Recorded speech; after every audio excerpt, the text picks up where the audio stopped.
Hey, hey, hey! Welcome back to Cremas and Coquito. I am Napoleon. And I'm your girl, Kristina. And today, what is our topic today? So today we could talk about fatherhood. I know you're going to like that one. Hopefully it's a good one. You love talking about fatherhood, being a father, all things dad.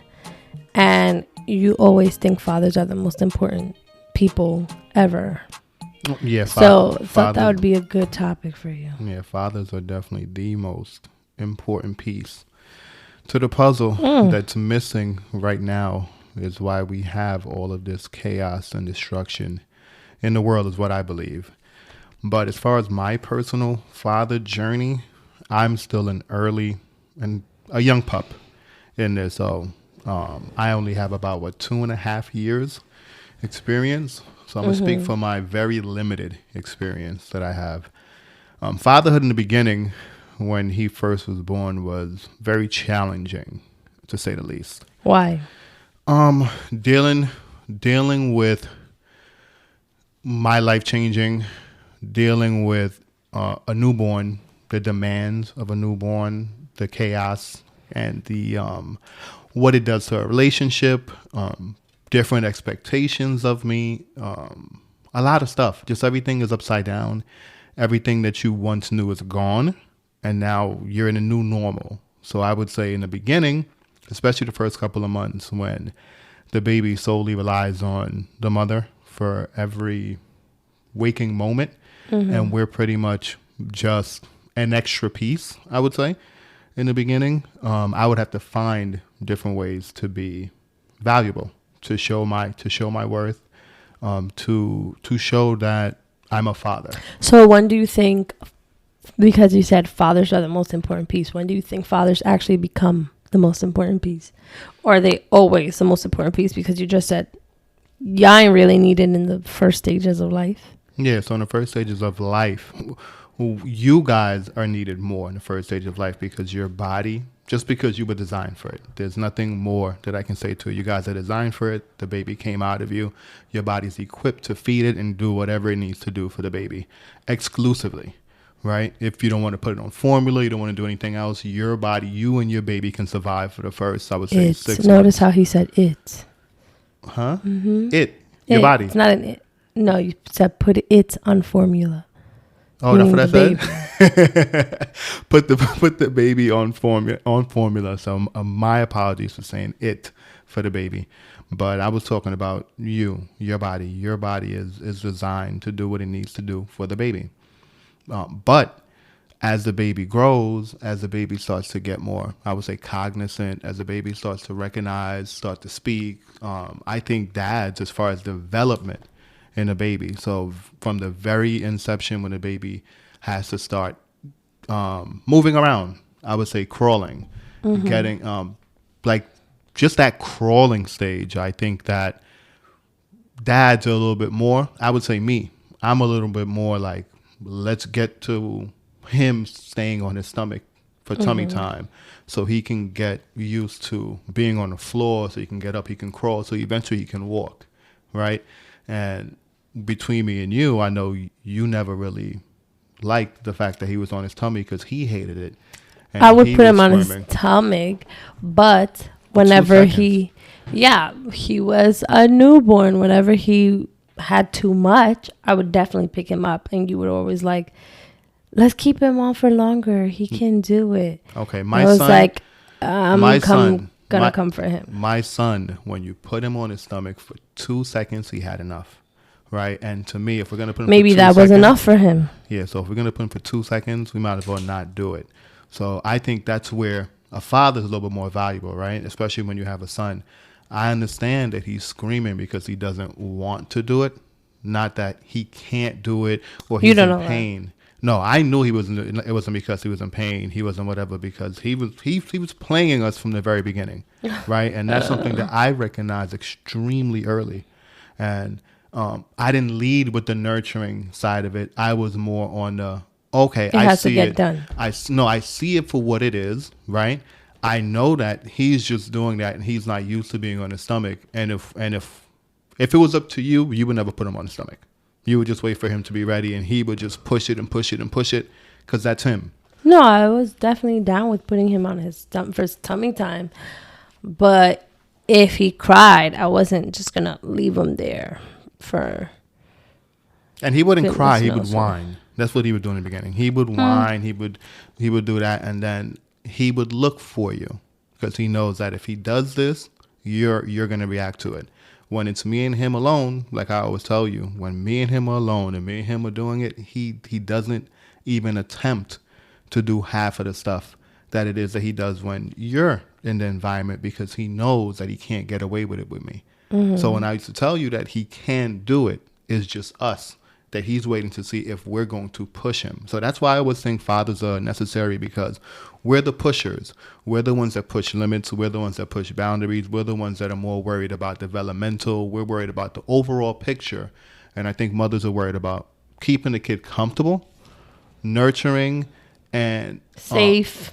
Safe and all that stuff. And not to say that me as a father, I was not worried about him being safe. You're less worried. I never saw these environments as not safe. Like, in my mind, it was, you're playing us. I can see you. You would give looks that would just go and say, if I do this, I don't have to do it. Like, if I scream, I don't have to do this. If I whine, I don't have to do that. And I was like, okay, I see what game that we're playing. But once he got to that stage of walking, it was now the stage of talking. So it's a whole bunch of stuff, and just being a father and me knowing that I had to bring him up from nothing and teach him everything. I really didn't really know what that truly meant until just going through it. And we were very concerned about when he was going to talk. That was the next concern. It was like, oh my God, it's already like, I forgot what it was, a year and a half. And we're reading all sorts of stuff saying babies should be saying 3 to 4 words. They should have like, no, I think it was like 50 words already. 150 words. Yeah, it was something crazy like that. And I was like, this man at the doctor's office, that's what it said. Yeah, I was like, he's not even talking. So to me, it was very alarming. Well, to me, he was always talking like from birth, but babbling, like not saying real words. Yeah, right? And they were saying 100 words and whatever, and I was like, whoa, this dude has maybe 10. Mommy is home. Can you pick me up? It's like at a year and a half. No, it's like no. So he didn't end up talking until I would say 3 months after 2. It was after 2, I believe. He started to definitely. He started being a parrot after that. Yeah, but he definitely was not saying no 50 words by 2 either.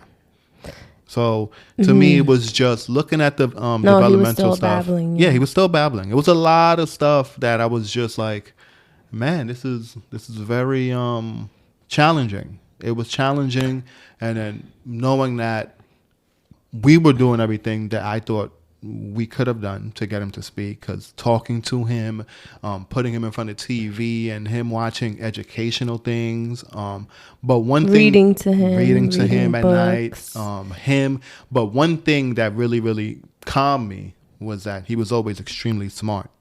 So comprehension wise, yeah, he was always smart. He danced before he walked. That he was a born dancer. Came out always moving, dancing. He sang before he talked.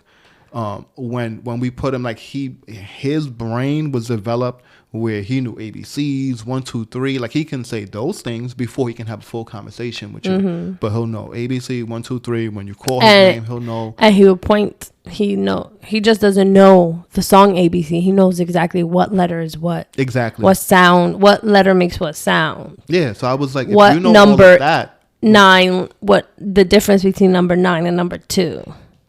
But then really thinking about it is just different things in their bodies have to develop. Like their vocal cords have to develop. When he was first born too, he always had a hard time moving his bowels. Like we went through him not sleeping for 2 years through the night, full through the night. And people were telling me, Definitely I know you took the brunt of it. Right? So I know every time we say that, you like to compare Like, oh, for sure, you had to do this.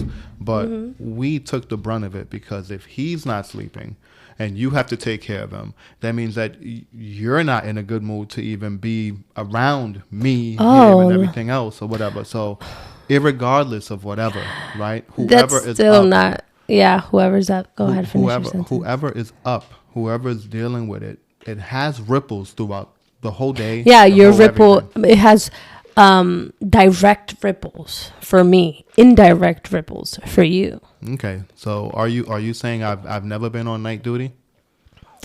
Compared to me, I've been on 95% of night duty. But are you saying I've never been on night duty? No, you could add a 5%. Okay, what I said. So again, and I don't even think it was mostly because I didn't want to be on night duty, right? In the beginning. So what happens, I think, is you were more in the beginning. If he were to whine or he were to move or whatever, you were more in tune with him, where you would get up. I think you would do unnecessary things in the beginning, as far as like waking him up to feed him or whatever, when you could just let him go to bed. No, because both of us were told. We didn't know what to do, but we were told by the doctor to wake him up. So we never had the conversation where it was like, oh, I think you should just let him sleep. I used to constantly tell you, leave him alone. I remember that. I don't. I know you don't. In the beginning, that's what I was talking about in the beginning, right? There was no listening. Even if I was talking, I was tuned out. So it was more of a, you don't know what you're doing. I don't know what I'm doing, but I'm not taking any like advice from you, because you probably thought that I was trying to do more. I was doing more harm. My advice was doing more harm or whatever, or I just didn't care as much as you did. Yep. Or whatever. But whatever it was for me, when I look at it, I look for need. Like I feel like now, especially, I'm extremely in tune with him.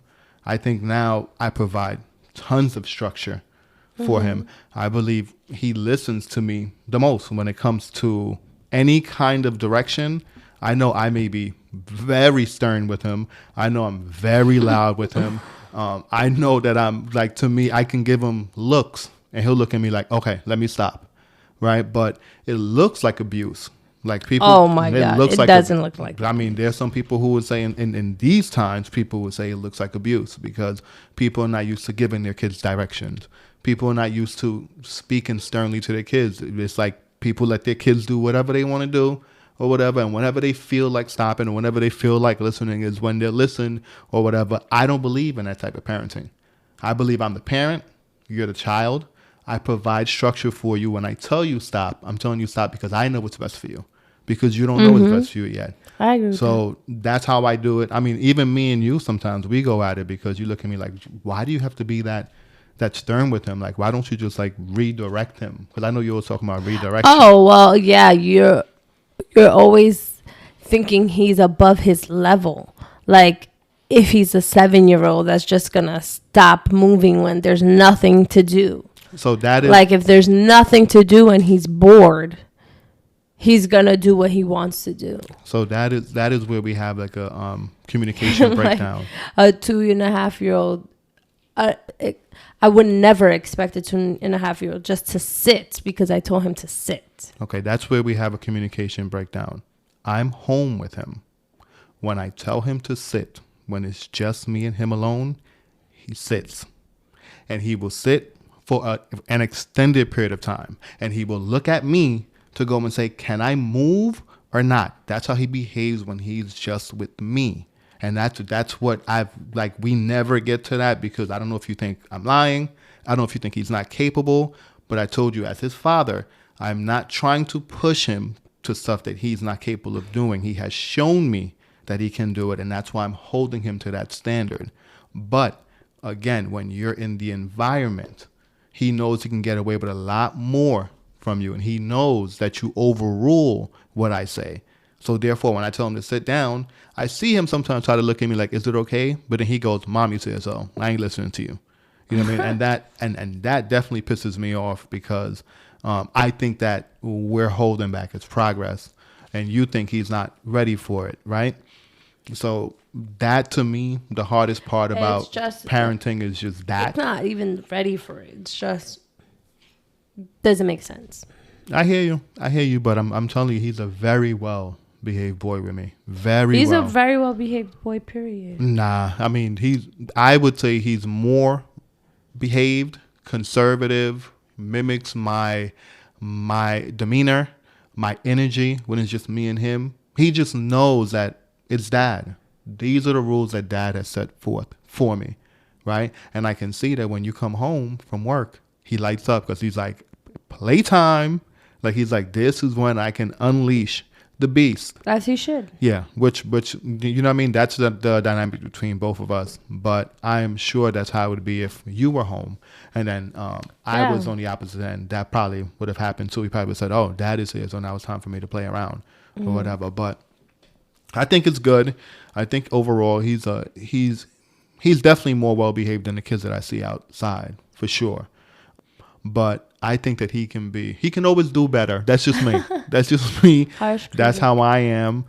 I think he can always do better. I would always like to, I would say, control his behavior at home before we get out in the public, and then try to control or tell him to sit down for the first time in public. And usually when we go out, I look at him, I'm just like, this is not the time to do it because he hasn't had the training.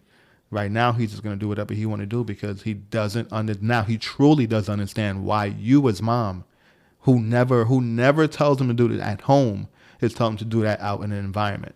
When it's me, if I'm with him and I tell him to stop and I'm being stern with him, sometimes you're like, oh my God. And I'm just like, this is how he understands though. Like, this is how he understands. It's how me and him communicate or whatever. And he's trying to push the limits only because you're in the environment. But overall, for the 2.5 years, what I can sum it up as is I think it's weird. I would say weird would be the word that I would use for the whole 2.5 years, because I expected it to be one way, and he's definitely different. He's definitely different. It's the first time that I'm seeing. What did you expect? Better or worse? I expected well-behaved, like completely well-behaved. I expected, I had different expectations as far as like, I expect if I say no, no means no. I say yeah means yeah. Were you that kind of kid? Yes, I was. Yes. Yes, I'm doubted. telling you, yes. I mean, you can speak to my brother, you can speak to my sister, and you can ask my mother. Out of us, yes, I was the kid who was well-behaved. Until what age? Until I felt like not behaving again. Right, then he got the I feel like it early. No, but he is a lot like me. He is a whole lot like me, and that's why I expect a whole lot more from him. Like, even from the way that he thinks, even from the way that he learns or whatever, I think he's a whole lot like me, because even when we take him to swimming, and he memorizes the routine. Like, he doesn't sit there and he sits and he follows for you to tell him what to do. He's like, I already know after about a couple of times of doing this, I got to stand up. Like, that's how I am. That's how I was. And it's just like, oh, okay, I know how to deal with it. Like, I know how to deal with a personality like him or whatever. So that's why my expectations are a little bit higher, because I want him to exceed me. So I try to, and I know it begins from very young. And if he gives me a little, I'm going to drain that. The moment I see an inch of what I'm looking for, I'm going to ask for a whole lot more. And I'll always be like that with him. Did you like that? No, I always be like that. I didn't have that for me. Where if I was giving a little bit. If you got a 95, you would expect a whole lot more. No, if I got a 95, if I got a 90, I wouldn't get that's a great job. You're extremely smart and this and that. I'm proud of you. You should get 100. I didn't get that. I got a 95. What is this? You should get 100.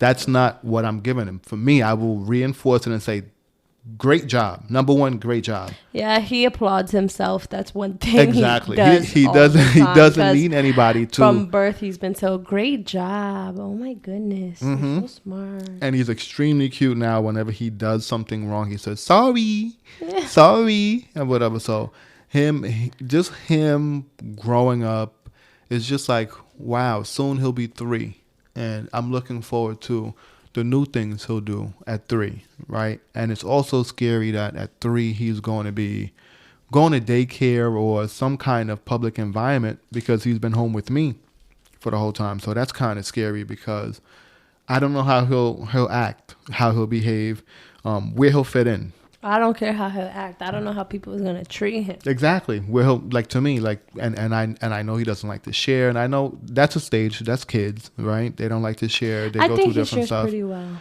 with people that he wants to.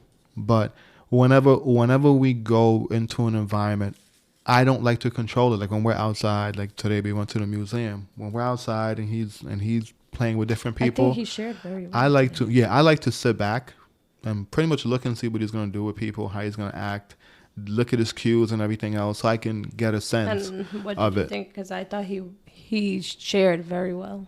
He's a typical kid. He oversteps the boundaries. He thinks everything is his. Even if you're in a corner, if he's playing with blocks, you're playing with blocks. He thinks your blocks is his blocks as well too, right? If he's knocking his down, he'll go to. But knock if you take down. One of his toys, he'll let you. If you take one of, depending on what it is, I don't think he'll always let you. He'll just go to something else. Yeah, his attention span, I don't think will be like, if you take something from him, I don't think he's too connected to things. Like, I don't think he's too attached to things in that way. He'll be like, all right, whatever, I'll move on to the next, which I think is good, right? But I don't know, some people may think that's bad, but I think that's good for him. But I want to mitigate as many calls or be as prepared as I can be, which I know is it might be very toxic. It might be very unrealistic, right? Which I know, but it's not going to stop me from being who I am. But I want to understand what his limits are, what his boundaries are, what he'll do more or less. So when calls come in, I'm not shocked that they're going to say, oh, your son did this or your son did that, for me to be like, no, my son is not capable of doing that. No, I don't want, no. Because I think I have a firm grasp on his capabilities and what kind of calls we'll be getting from daycares and schools and stuff about him. And I've always told you that it's harder for guys when we go into society, because as a little girl, people look at you guys as very delicate flowers when you're young. You get that treatment at home as well as when you're out in the world or whatever. People won't just, when you guys fall, it's a big deal. When you guys fall, someone will come and pick you guys up because you're little girls, right? Little boys, when we fall out, no one's coming to pick us up. They're not. If you have a little girl, right? If you have a daycare full of girls and boys, right? And a girl is playing with a boy and she pushes him and he hits the floor, right? People are not going to come into his defense on like, oh my God, it's not. It's going to be like, you better man up. Like, why are you letting this little girl bully you? I think that would be more of the masculinity. It is toxic. Which women don't really partake in. Yeah. Okay. Well, that's so you could find that in fathers saying that and doing that, but I don't think women adhere to those kind of things. So you think women treat guys and girls the same exact way, especially little boys? I think women are opposite of what you're saying. Women treat and shelter little boys and don't shelter little girls as much. Women pacify their little boys more than they do their girls, because they're girls just like us men. We will pacify our little girls and we won't do it for the boys, right? So I think that's an interesting point too. And that's probably why guys are underperforming overall, because of how single mothers pacifying their and acting and demanding more of their little girls. So 100%. So you see the girls outperforming the guys. Because they have, like, perfect example. Like I told you, someone I work with, her daughter is a principal and her son is a para. See? Her daughter has her own home. Son lives in her basement, doesn't pay rent. And she's okay with it. Yeah. And as to me, a grown man who can't take care of himself is extremely unattractive. Yeah, it's crazy. And she's not setting him up to find a mate. And she's not setting up her girl to find a mate. I'm pretty sure she's not setting her up to find a mate. I think like she's she would. she She would have a harder time if she's looking for someone on her level or above her level. Well, yeah, she would have a harder time. She makes a lot. She's busy all the time. Her mindset will be different because she came from a single mother who told her she has to be strong and all this other stuff. So she has the characteristics to succeed in life, which is great, right? Career wise and everything else. But as it comes to a relationship with a man, she sucks. She doesn't have those characteristics because they're the direct opposite of what you need in life to succeed with a man, right? So you see this imbalance, you know what I mean? And to me, I always say fathers are important. There's no way for you to sit there and have a kid and push the man out of the household. The man is important, and I think the most important piece in the society, I would say. With the success of whatever society is, I think we do the hard stuff.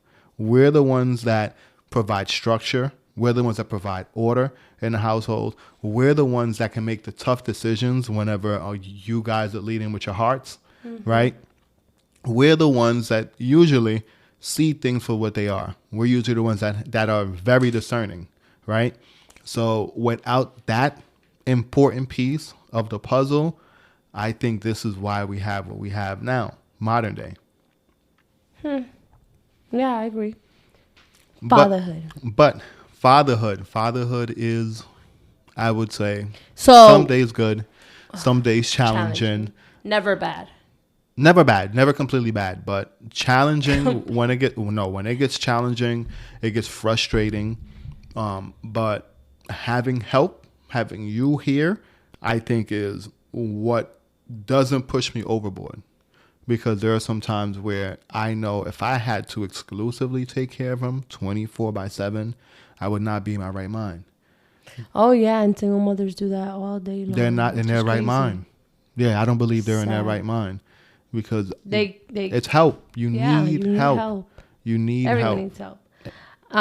So what do you think about Father's Day just passing? I haven't seen as many mothers saying Happy Father's Day to me. I know you especially love that. No, that's dead. That I mean,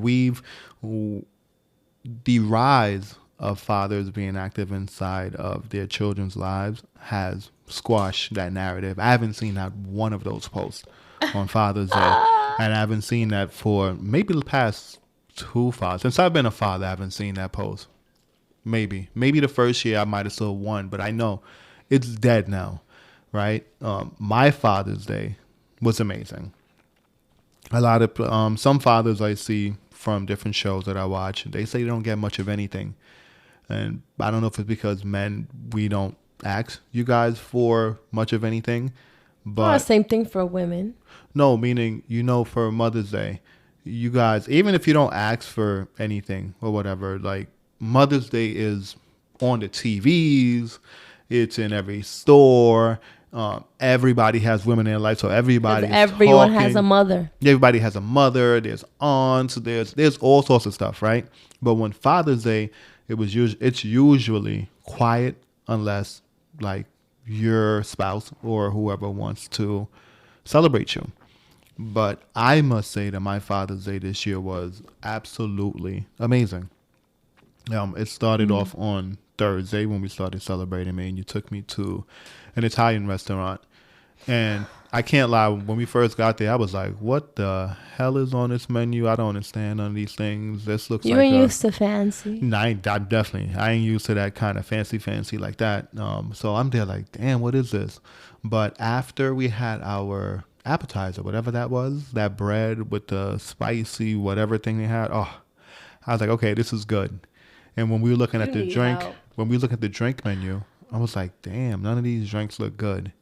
But it is me wanting things to be perfect. It's me that wants to be. Yeah, it's wanting things to be perfect. It is me that wants to be. Things perfect for me. No, I hear that. Everything has to be perfect. It is me wanting to be over celebrated. It is me wanting, you know what I mean? Me wanting to be. Me wanting to be recognized. It's very selfish, but like I said, you delivered, right? Thursday. Don't look forward to it next year. It's all right. Don't worry about it. But this year was great. The Thursday was really good. What did we do Friday? I don't remember what we did Friday. Nothing. I don't think. Cause I don't we think were Friday ready was. for the barbecue. Yeah, Friday, but Saturday we had a barbecue by us, which was pretty good. Of course, I was on a grill. You prepared all the stuff. We had an abundance of food. It was we were hanging out the whole day. We were watching movies. Everybody came kind of late because it was on a Saturday. And then the following Sunday, what did we do on Father's Day itself? Because I know we went to Miles swimming and then we went to brunch. Oh, we went to we did our typical Sunday routine, which is taking Miles to swimming class, and then after swimming class, we went to a nice little, I think it was like a coffee shop. You took me to. The coffee was great. Like the coffee, I got like a tuna sandwich. I love tuna. The tuna was good. I think you had waffles or something like that. I don't know. It was But and Miles had like a Nutella something. I mean, Miles didn't really, he didn't really enjoy himself because we were outside and there was a dog, and this dog was just barking. And whenever he hears these loud barks, he definitely shuts down. He doesn't. I don't know what it is. I don't know why he's scared of dogs that much. He's super afraid of dogs. It's because of Yogi. Yeah, but he's terrified. Yeah, so of a bark. So when he was eating, he was having his fun. But once the dog started barking, he wanted nothing to do with food. Nothing. And to do with as a mom, I felt like saying, "Get that dog out of here." But who brings a dog to a restaurant? But look, people, those are those people's children. So you can't even. Father's Day. Yeah, you can't even. Yeah, crazy. Yeah, and there was a father and a mother there with their dog. Insane. It wasn't even a what's it called, dog. No, it was a big dog. What was it? A Dalmatian? It was a big dog. I don't know what kind of dog it was, but he disturbed Miles a little bit. So after another baby who was months old who was sleeping, and every time the baby was sleeping, the damn dog would bark and wake the baby up. Yeah. I was like, oh my God. Yeah. They can't even enjoy their meals, probably the first meal out for Father's Day. The parents, and this dog keeps waking the baby up. Yeah. Nuts. But so inconsiderate. But on top of that, everybody pretty much gave all the fathers little gifts and stuff like that. It was us. It was me, your father, and it was also your uncle who was there, and everybody got gifts. Everybody, I think all of them felt loved, appreciated, like we all should. And I think. So what's you gonna do for Mother's Day next? Whatever it is that you'll want me to do for Mother's Day. No, it is whatever it is that you want me to do for Mother's Day. I mean, the last Mother's Day, what did I do for you? When you asked me, I took my notes on my phone, and I made sure that everything you asked for, even though you may have changed your mind. But I don't ask for a lot of things. I'm not you. Look, I want to be celebrated. To me, being a father is a great honor. It's a great responsibility. I think that I don't care what anybody say. I think I carry it well.